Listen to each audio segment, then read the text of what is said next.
Caracteres do homem de bem.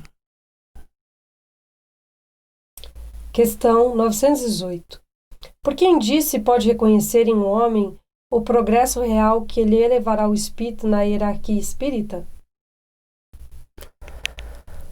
O espírito prova a sua elevação quando todos os atos de sua vida corporal representam a prática da lei de Deus e quando, antecipadamente, compreende a vida espiritual. Então, para nós termos a nossa elevação espiritual compatível com um espírito elevado, um espírito bem evoluído, nós temos que praticar bem as leis de Deus e entender a vida espiritual. Então, são duas situações para sermos elevados. Não importa em que religião você esteja, importa que você pratique bem as leis de Deus. Todas as religiões vão estar ensinando as leis de Deus a seu jeito, mas tem sempre a essência, que é o bom, que é o bem. E aí a segunda etapa é a gente, então, entender o plano espiritual, a vida espiritual, como que é. Então, esse entender, não é você saber como é lá plenamente, não. É você saber que existe a vida espiritual, que na vida espiritual você vai estar de acordo com as suas condições evolutivas. Ter essa noção prova-se que você é um espírito mais elevado do que a média. Verdadeiramente, homem de bem é o que pratica a lei de justiça, amor e caridade na sua maior pureza. Sem interrogar a própria consciência sobre os atos que praticou, perguntará se não transgrediu essa lei, se não fez mal, se fez todo o bem que podia, se ninguém tem motivos para dele se queixar, enfim, se fez aos outros o que desejara que lhe fizessem. Então, todas as nossas ações têm que ser voltadas para o bem. E aqui sempre vai ter alguém que se queixa de nós. Até mesmo de Jesus, os judeus daquela época se queixaram arduamente dele. Agora, os motivos, quais são? Então, se for o motivo de você ter feito alguma coisa intencional para prejudicar a pessoa, ou se você mostrou uma realidade que eles não querem ver. São duas situações distintas. E a gente fazer todo o bem que a gente pode fazer. E aí que a gente falha, porque a gente sempre pode fazer um pouquinho mais.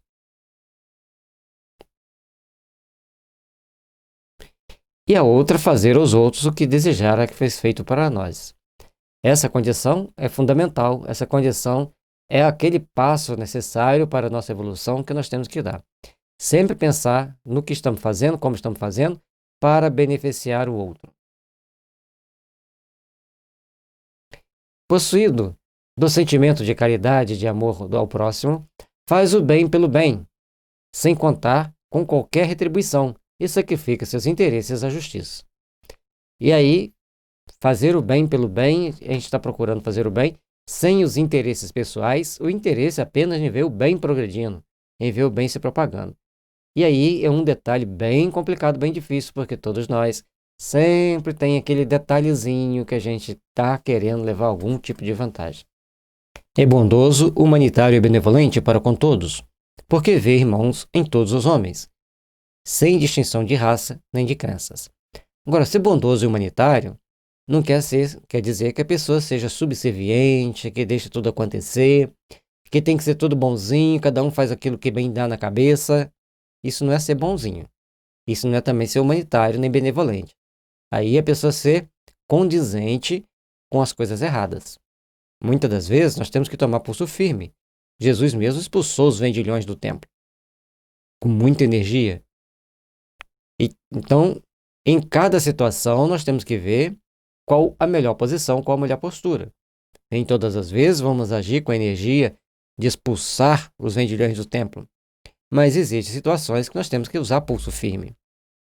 Se você vai educar uma criança, por exemplo, cheio de bondade, e a criança está cada vez ficando mais rebelde, aí as coisas são complicadas.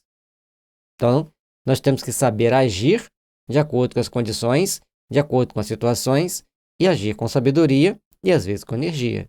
E essa energia também tem que ter a sabedoria das palavras bem empregadas, das ações bem direcionadas para que consigamos corrigir o que é necessário corrigir. Se Deus lhe outorgou o poder e a riqueza, considera essas coisas como um depósito de que ele cumpre usar para o bem. Delas não se envadece, por saber que Deus, que lhe as deu, também lhes pode retirar. Tudo que Deus nos deu, a riqueza, a saúde, a vida, não está no nosso controle. Nós temos uma gerência sobre tudo, mas tudo pertence a Deus e uma hora que Ele quiser retirar, Ele vai retirar. Entender isso, a gente então vai agir com simplicidade diante de cada uma delas. Se, sob sua dependência, a ordem social colocou outros homens, trata-os com bondade e complacência, porque são seus iguais perante Deus. Usa da sua autoridade para lhes levantar o moral e não para os esmagar com seu orgulho. Como você gerencia, como você usa a autoridade diante dos fatos, diante das circunstâncias, diante das situações. Então, nós temos que saber usar cada uma dessas situações, cada um desses fatos, para tomarmos a melhor posição, a melhor atitude e obter o melhor resultado. Para fazer isso, temos que ter muita sabedoria, muito equilíbrio íntimo e, portanto, muita elevação espiritual. E saúde também. É indulgente para com as fraquezas alheias, porque sabe que também precisa da indulgência dos outros, e se lembra destas palavras do Cristo: atire a primeira pedra aquele que estiver sem pecado. Precisamos, assim, saber tomar a nossa postura com indulgência.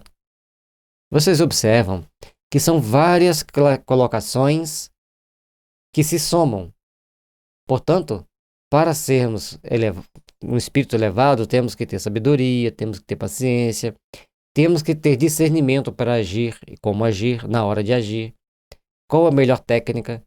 Isso vai exigir da pessoa muita preparação espiritual e também muita preparação aqui nesta vida. As duas se somam. Não é vingativo. A exemplo de Jesus, perdoa as ofensas para só se lembrar dos benefícios, pois não ignora que, como houver perdoado, assim perdoado lhe será. Essa parte é uma das mais delicadas. Pai, perdoa-os, eles não sabem o que fazem. Se alguém te deu um tapa na cara, se alguém te deu uma cusparada, te deu uma chicotada, te pregar na cruz, você terá coragem de dizer, Pai, perdoa-os, eles não sabem o que fazem. Era perdoar e deixar seguir o trâmite. Por outro lado, ele poderia usar seus poderes e simplesmente sair daquele momento, sair dali da cruz e continuar sua vida. E também poderia usar seus poderes de não se deixar imolar como ele deixou. Conforme em outras situações, ele estava fazendo uma pregação numa região da Galileia, quando as pessoas se enfureceram com ele e falaram que ia jogar ele no desfiladeiro. Foram levando ele pelo morro, foi empurrando, ele foi caminhando. Quando chegou lá no alto do morro, onde ele ia ser jogado, ele simplesmente saiu lá da frente e foi para o último que estava lá para empurrá-lo. E desceu andando tranquilamente, esse cara olhando, sem entender o que tinha acontecido. Então, se ele tinha esses poderes, naquele momento final, era para se cumprir a lei, ele deixou que tudo cumprisse. Mas não é por isso que nós também não temos que aprender a perdoar. Não temos que aprender a esquecer as ofensas. Tudo na nossa vida é baseado em conjunto de atitudes e ações que vão redundar em outros conjuntos de atitudes e ações para nos fazermos melhores e mais condizentes com a prática das leis divinas. O importante entendermos de tudo isso é que Jesus teve a humildade de aceitar cada uma daquelas etapas, cada uma daquelas situações e vencer-se a si mesmo e mostrar para nós como nós devemos vencer a nós mesmos e, acima de tudo, manter a integridade da serenidade frente a qualquer adversidade. Jesus, ele tinha todas as qualidades que se pode esperar de um grande representante aqui na Terra. Então, se ele não tivesse passado por aquelas situações difíceis da crucificação, ele não seria eternizado como um exemplo de bondade como ele é hoje. Por isso também que as profecias tinham que se cumprir. Porque se fosse para ele ter tido uma vida, uma morte natural, uma morte de velhice, as pessoas iam sempre lembrar dele da seguinte forma: ah, ele era perfeito, mas ele nunca passou nenhum aperto na vida, nenhuma situação difícil, nenhuma situação de grande adversidade. Então, todos aqueles momentos de Jesus, como já se colocou, foi um momento de grande humildade, de respeito à vontade divina, e porque Jesus sabia também que se ele não passasse por momentos difíceis, ele não seria tomado como exemplo. E era extremamente necessário que ele fosse tomado como exemplo, porque ele é o único exemplo de virtude que nós temos aqui no planeta Terra, virtude real de perfeição. Em todos os momentos ele agia da melhor maneira possível. Respeita, enfim, em seus semelhantes todos os direitos que as leis da natureza lhes concedem, como quer que os mesmos direitos lhes sejam respeitados. E, para fechar, saber medir todas as nossas ações, todas as nossas atitudes, segundo os direitos da natureza. Precisamos, com isso, aprender a nos valorizar mais e entender como que a justiça divina vem para nós e o que ela traz para nós e aquilo que nós levamos para o outro dentro da compreensão das leis divinas. Temos que saber respeitar, compreender as leis divinas, respeitar e compreender cada um.